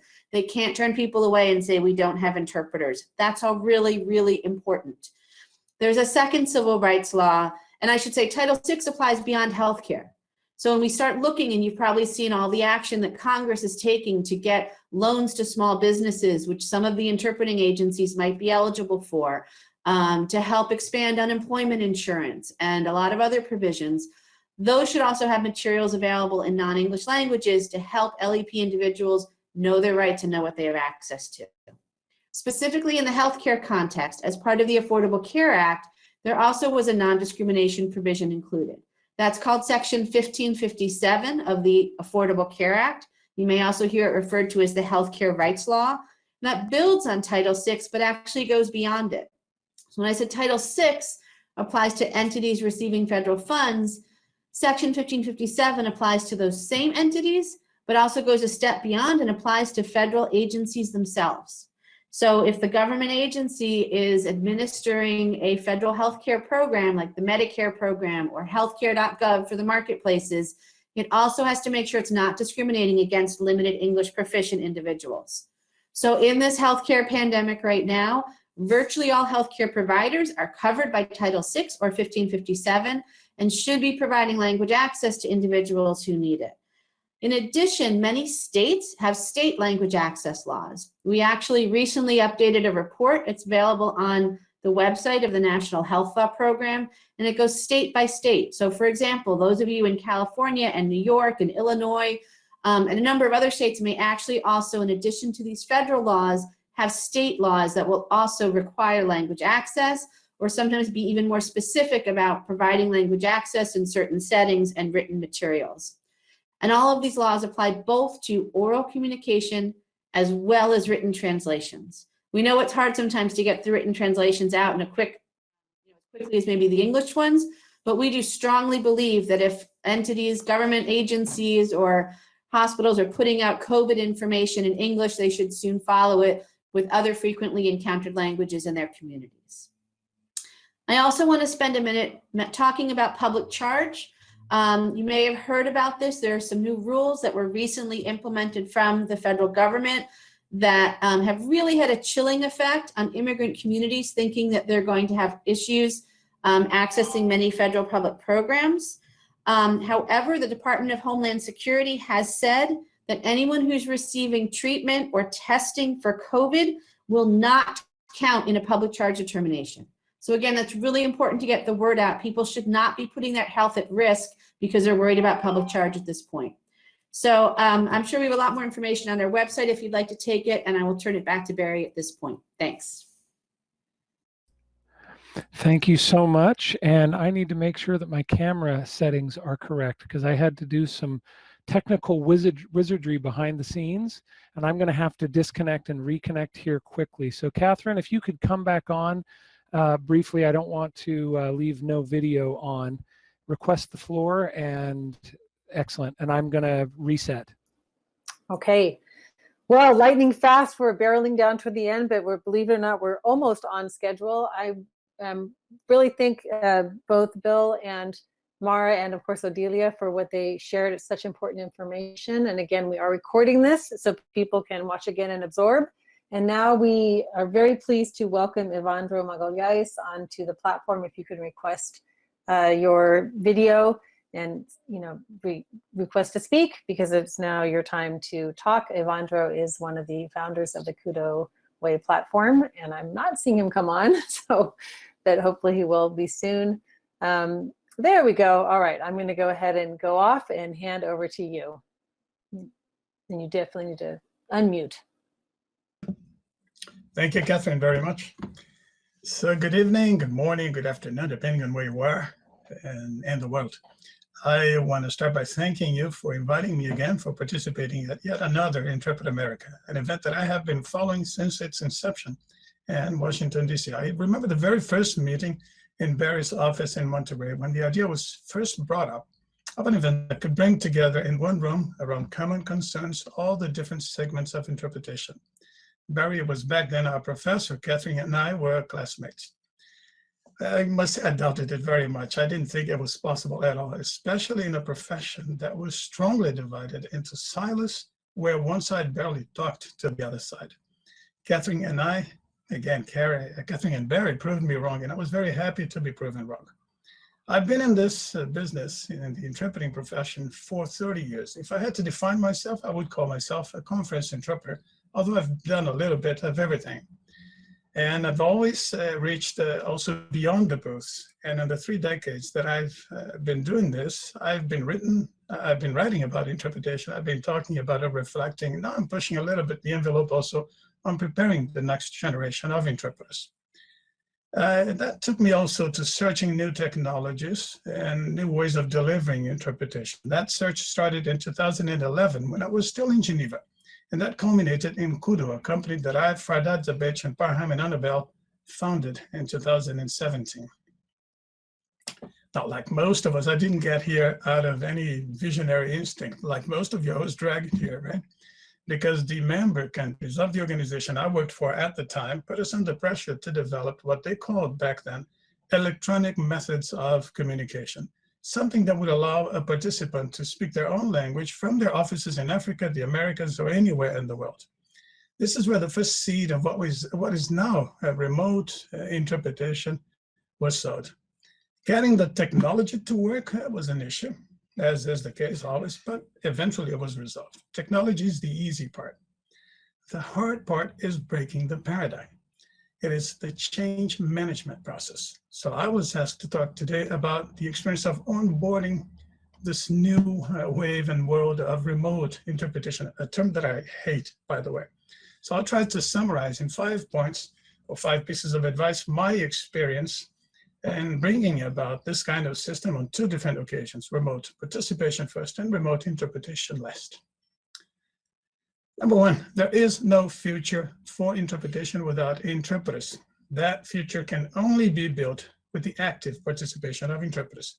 They need to be heard and involved from the get-go. Nothing matters, number 2, more to a conference interpreter than his or her professional reputation. Without mechanisms to guarantee protection and clear lines of accountability, buy-in is not going to be there. Now, building implies recycling, but it's safer and faster to build from a base that we already have. So we don't change out of fun, we change out of necessity. What works must be kept in place and improved. And we also must bring together the 2 lines of the 2 ends of the line, interpreters and participants. It is important for a participant to understand what matters for an interpreter, how they work, and the opposite is also true. Interpreters must understand the pain points of a moderator or speaker. Finally, we must go beyond the booth. Little of what I have said so far applies to community interpreters, medical interpreters, sign language interpreters, representatives of a huge and very important slice of the interpreting profession. If the future does not reach them with speed and sophistication, we will have failed. Finally, a message of hope. The future begins beyond our comfort zone. The most important step is the first one, no matter how wobbly we walk at first. The most important thing is to go beyond our fear. The rest will be given to us by addition. So thank you very much, Katharine. I hope I've stayed within my allotment. Thank you very much, Barry. Evandro, thank you so much. You have indeed, and wise words to be sure. We are going to move right on to our next Mentimeter session. So Evandro, if you can release your mic, and we're going to bring up Katharine again so that we can continue now with the 3rd and final Mentimeter session as our webinar is drawing to a close. Okay. And I'm going to share my screen. I'm going to switch over so I can see your screen as well. Thank you. Thank you, everyone. I know this is a fire hose of information, but we are very appreciative for all the speakers for doing such an incredible job. So Barry, I think this one we need to switch to, and we're going to go to the next question. Thank you. So this question is for interpreters, so please don't answer it unless you are an interpreter. And we just want to get more feedback from you. What is the one thing, if you had to say one thing, that would help you most to begin working remotely? What is the one thing that would help you most to begin working remotely? Clients who work remotely, where to find remote work.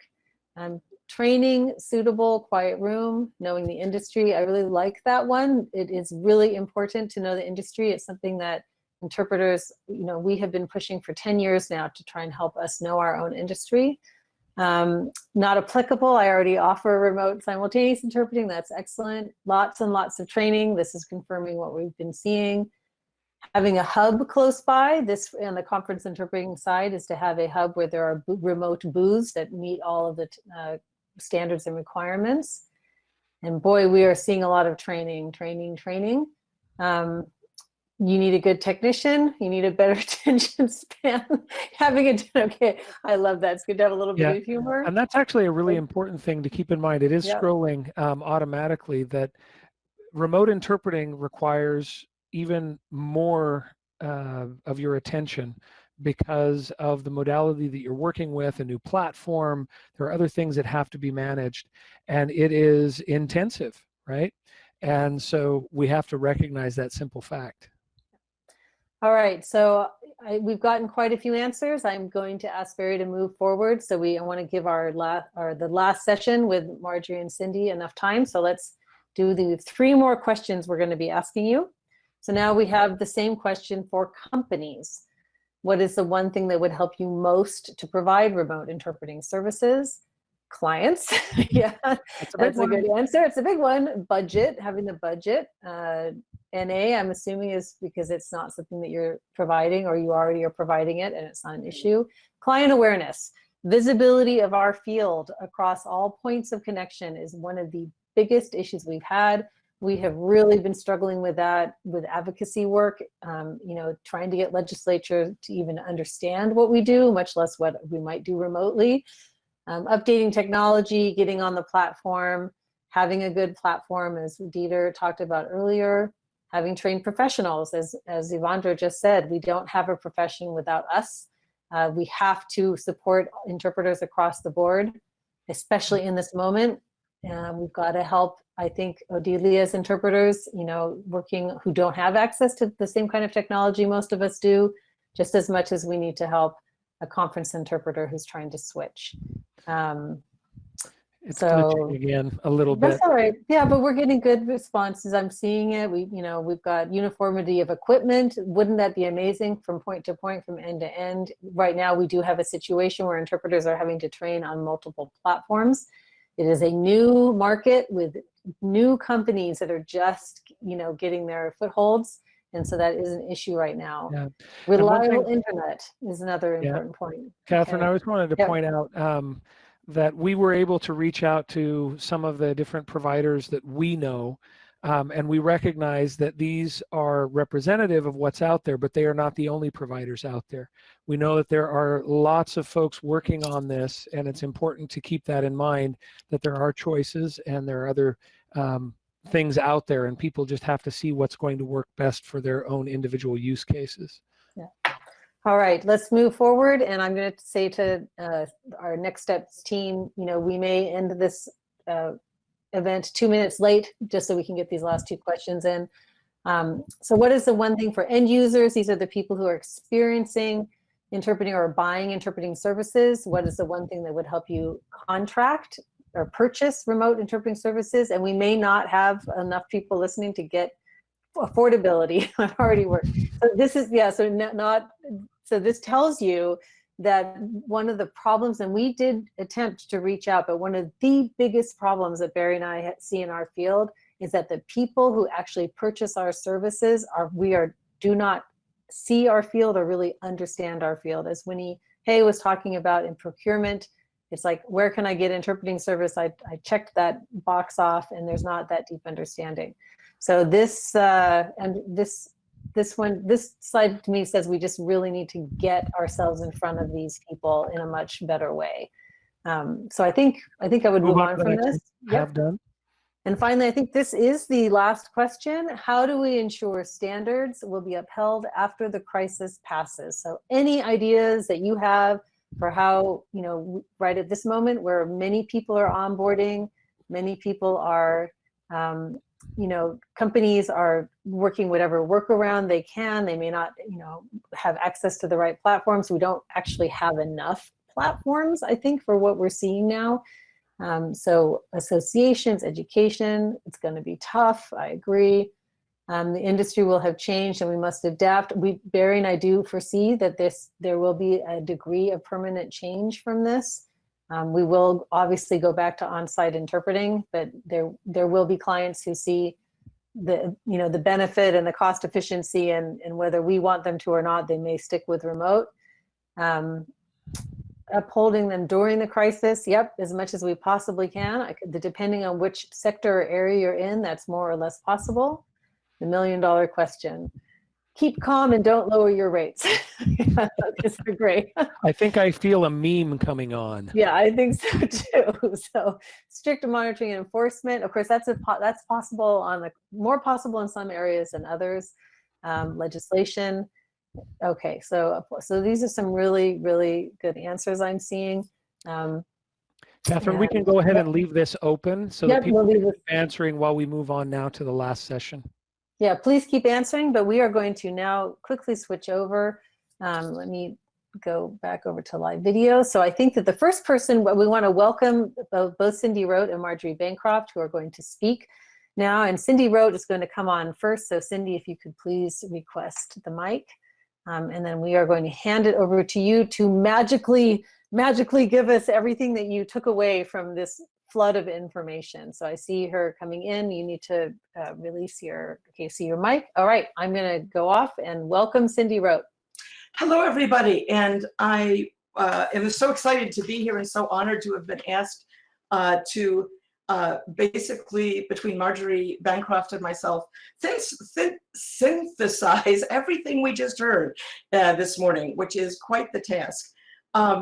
I want to start out by saying I'm going to look at the first two sections and give Marjorie a little bit of a chance to look at what came in for the last round of Mentimeters.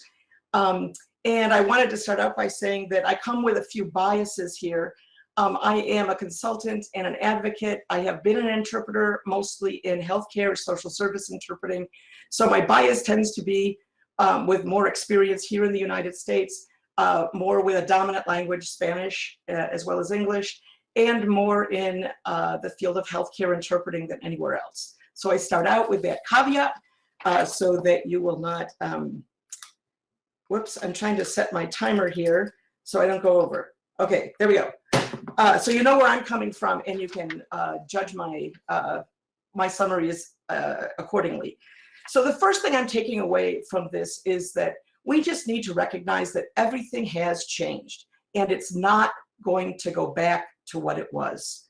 We may wish it would go back to what it was, but this experience is going to change how all of our industries provide language access, and we absolutely need to embrace this and realize that we're all going to have to change how we do our work.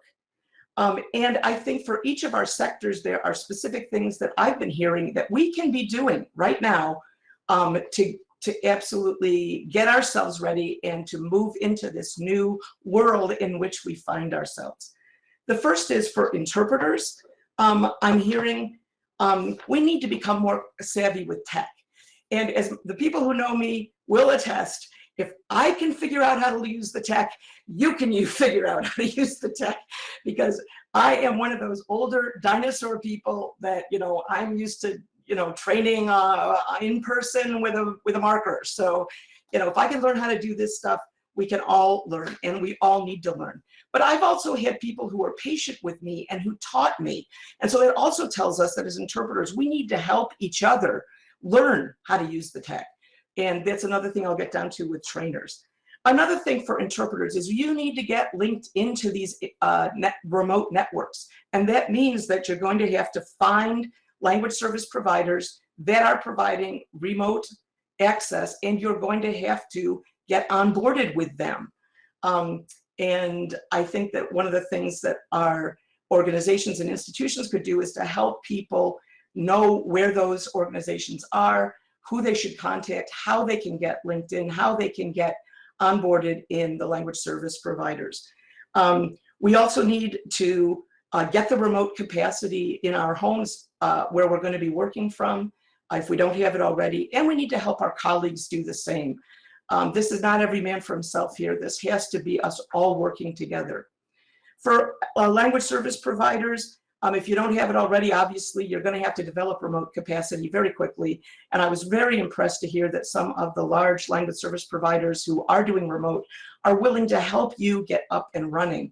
I think that's tremendously gracious of them, and you need to look into that. And the biggest thing, contact the clients. You know, hospitals and clinics, language services is not their priority right now. They are trying to reorder the whole way they do work. And healthcare in particular is a very rigid kind of, you know, everything's done by protocols, and everybody's changing their protocols. But that's true in education as well. That's true in all aspects. Conference organizers are trying to refigure how they're going to even do the conference remotely. We need to contact them and remind them that language access has to be a part of their plan. Otherwise, it's likely they'll forget. In some areas like healthcare and education and law, we have, in some parts of the world, laws to help back that up. In some sectors of our work, conference, there's no law that requires an interpreter. But on the other hand, if these organizations are international, they're going to need our services. We just need to remind them of that offer, ask them how they're going to do it, help them get thinking about it. Trainers, as I'm an interpreter, trainer, and educator, we just really need to figure out how to do remote training well. That does not mean posting just a recording of a webinar. You know, people don't learn that way. We need to figure out how to do interactive training online, get people going. And we need to help interpreters develop glossaries for all of this viral terminology in languages of lesser diffusion in particular. You know, as we were hearing before, you know, how do we say virus in Zapoteco? I mean, that's a real challenge. So we need to help interpreters do that. There are some positive opportunities we have working from home, working with clients around the world, lots of free training. We're going to get more tech savvy, we better, and we will hopefully get more united. But I have some concerns that we need to keep in mind as we move forward. One is to make sure that languages of lesser diffusion are not left out of this.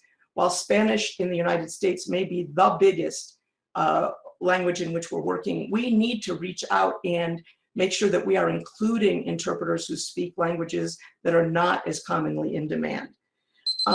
We need to be concerned, I'm done. But I just quickly, three things.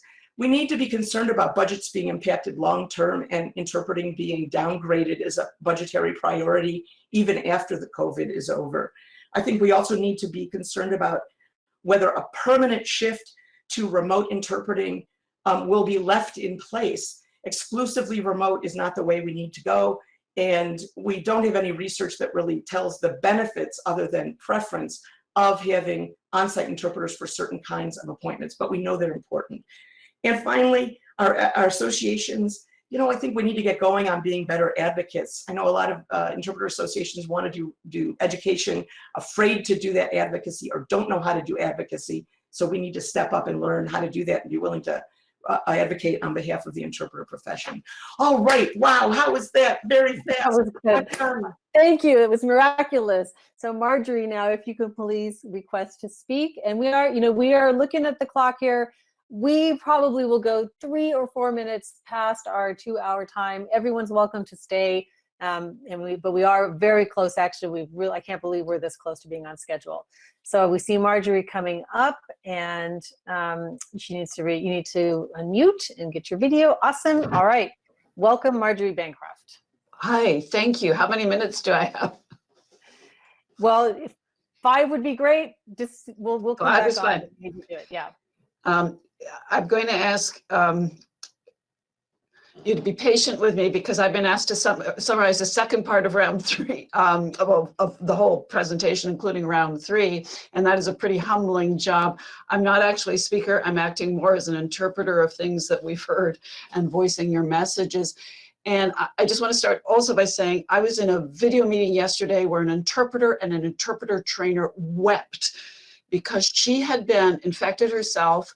She was in the 2-week quarantine, but her father was dying on the other side of the country. And so this is, to quote Katharine herself today in this meeting, this is a global moment. And I'm going to quote a few other speakers. Dieter Runge said, demand is accelerating. This is a good thing. Ted Wozniak said, translator and interpreter associations are your home. And the use, however, of remote interpreting is not an excuse to cut costs at the expense of interpreters or lower standards and compensation. Odilia Romero spoke about the multiple layers of crisis. Rick Antizano mentioned how getting everyone set up is huge. Winnie Hay, this is a really powerful point. People only change when the pain of not changing exceeds the pain of change. And this at a time when the whole system is under stress, which may be an opportunity. Bill Rivers was talking about how it all comes down, or also comes down to resources, while Mara Udelman said, we need to protect against discrimination. And Ivandro was saying, tech is the easy part. The hard part is changing the paradigm. And that interpreters have to go beyond the pain points. And he also said the most important step is the first one, no matter how wobbly we walk at first. So as Katharine also said, this is kind of a fire hose of information. In Mentimeter round 3, for instance, you talked about a lot of things that would help interpreters the most. And a lot of them came down to training and education, but also access to the tech, access to the platforms, having good technicians and the equipment. Getting good rates is something we've heard also hugely from the field. LSCs are saying many similar things. They're talking also about client awareness, client education. how to get started with the platforms, and users want affordability and price and to understand the options. And finally, how will we ensure that standards will be upheld by not relaxing them too much now was a constant theme. Educating people was a huge theme, and keeping calm through the crisis. I want to say that this has been the most astonishing event I think I may have ever attended in my life, to see the whole world come together around interpreting at a time of such crisis in a week, at a time when the US since yesterday has had an increase of 20% of incidents and 25% of deaths, going to 70,000 incidents and over 1,000 deaths. We're third in the world in brute numbers. We're going to surpass Italy. We in the US started this. We stand with you. We stand for you. We are absolutely all in this together. It's a great moment in the history of the profession. I heard again and again that theme of unity, of where are we going? Historically, I know we've been divided by specialization. We've been divided by country. We have lacked power. Who even understands the work we do? But this is a time when the world needs interpreters as never before. Millions are going to be infected. How many are going to die? Will they have interpreters when they need them, or for their parents or their children? How will they access those really painful moments? And what about all the other services? To protect access to interpreting services, this is why you're here. This is the opportunity to come together. We can unite in some way, even within and across countries. It will make us stronger. It will give us the resilience and resources that we need to tackle this together as a single world, and come through as a rich and vibrant network of language professionals. I'm hoping we can all connect and stand as one. I repeat that we in the US are standing here with you and for you. Thank you so much for coming today. Oh, Marjorie, that was the most amazing summary. Thank you so much. What a gift that was to me, and I'm sure Barry and to everybody listening. Wow, what a great clarion call to end it on. Barry, we hardly need to sum up, but thank you so much. Go ahead and release your mic. Barry and I are going to bring this home with just a couple more slides and just a few more words of thanks. We want to be sure to do some of that. So Barry, I'm going to let you take the lead on that, and I'll go ahead and close out, and you can show the slides. Okay, sounds good. So the slides are now showing. And basically, Katharine, I'll let you go ahead and take it, and then I'll wrap up with some thanks to the interpreters, and we'll call it a day. Right. So we asked everybody, what was the one thing you could do? What was the one thing that would help? Well, we know what we want to do. In the process of planning this event, we have captured the URL of remoteinterpreting.info. And we are going to do everything we can to build that out as a vendor neutral source of information for everyone, for the end users and purchasers and interpreters and the companies and the legal laws. We want to put information as quickly as we can about the different kinds of remote interpreting practices, what would be best practices for interpreters, share out all of these free resources, basically create some kind of clearinghouse where we can have a single website that people know to go to, that nobody's profiting off of. Everyone can put their resources up, and we will obviously curate it and put it into categories. And then after that, we want to have a PR campaign to get all those end users out there aware of us.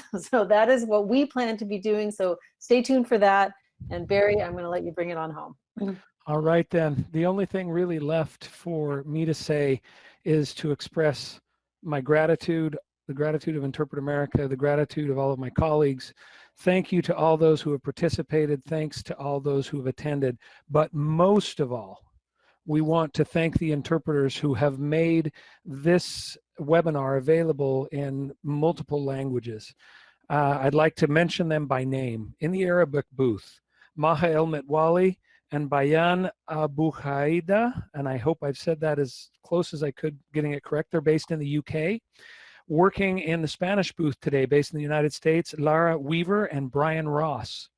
In Portuguese, we have a virtual booth with Tom Norton, based in the United States, and Ana Viana, based in Brazil.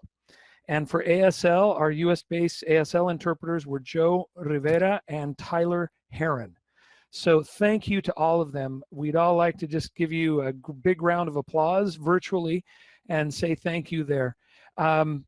Keep an eye on our blog, keep an eye on our Twitter feed.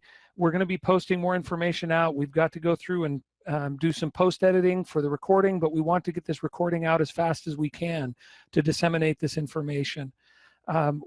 This is our moment. We have an opportunity, as you've seen, to be able to come together like never before. I invite you in your countries to get together. Think about what you can do.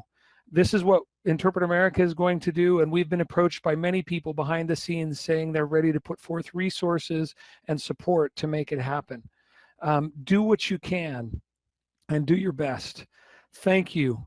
I would say stay safe, stay healthy, and stay in contact. And we'll be in touch. We will be in touch. Take care, everyone. Thank you, everyone.